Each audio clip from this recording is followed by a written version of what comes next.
প্রব্রাজিকা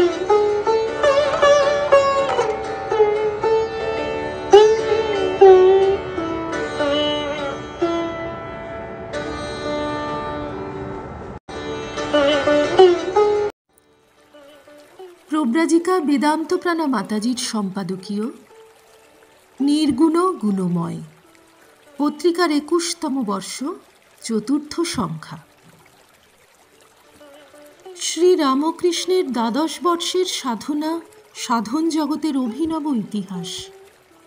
নানা ভাবের বিচিত্র সাধনার সঙ্গে সাধারণ মানুষ পরিচিত নয়, তাই থমকে যেতে হয় সেই রহস্যঘন সাধন জগতের আবরণ সরিয়ে এ যুগের সাধককে দর্শন করতে হলে। তিনি ভাবরাজ্যের অলিখিত সাধক প্রধান, অঘোষিত সম্রাট। মানুষের চেতনায় যত রকম ভাবতরঙ্গ ভগবানকে ঘিরে জাগ্রত হয়েছে, শ্রীরামকৃষ্ণের বিশাল মনোজগতে সেই সবই অনায়াসে স্থান করে নিয়েছে। তিনি ভাবনিধি। পানিহাটি মহোৎসবে ইয়ং বেঙ্গল তাঁর ভাব দেখে স্তব্ধ হয়েছিল। স্বামী শারদানন্দ মহারাজ সেই ঘটনার প্রত্যক্ষদর্শী ছিলেন। তিনি লিখছেন, দেবদেহের সেই অপূর্ব শ্রী যথাযথ বর্ণনা করা মনুষ্য শক্তির পক্ষে অসম্ভব।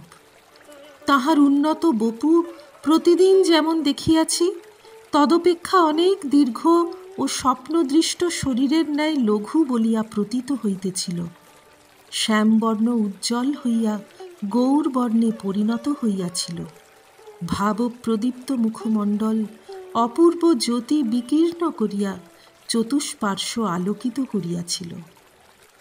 শ্রীচৈতন্যের ভাবে বিভোর তাঁর ওই দিব্যশ্রী, মনোহর নৃত্য ও গভীর ভাবাবেশ দেখে সমবেত জনসাধারণ উন্মত্তের মতো তাঁর অনুসরণ করছিল।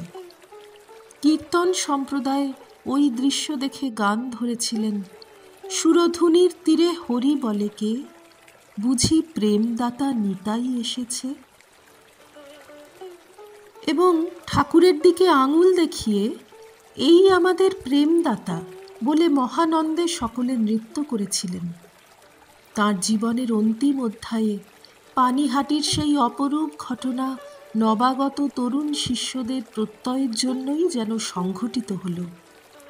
অবিরাম উচ্চ উচ্চ ভগবৎ ভাবপ্রবাহে যিনি অহর্নিশ অবগাহন করে কখনো নৃত্যগীতে, কখনো বা সমাধিতে মগ্ন থাকতেন, তাঁর সেই সব সাধনকালের কথা সন্তানরা এযাবৎ শুনে আসছিলেন সেবক হৃদয়রাম, রামলাল দাদা এবং অন্যান্য প্রাচীন ভক্তের মুখে।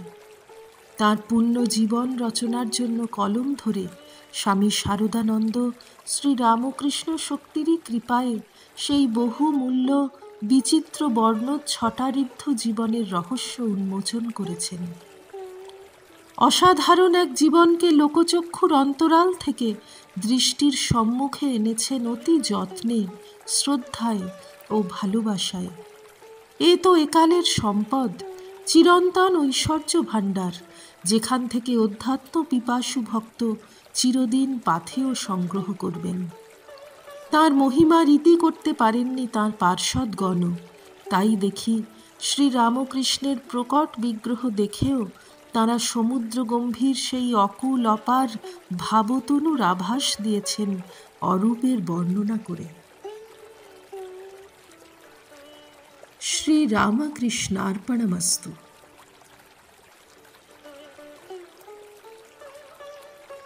নিবোধত আজকের পাঠ আপনার ফোনে রোজ পেতে চাইলে সাবস্ক্রাইব ও বেল আইকন দুটোই ক্লিক করুন।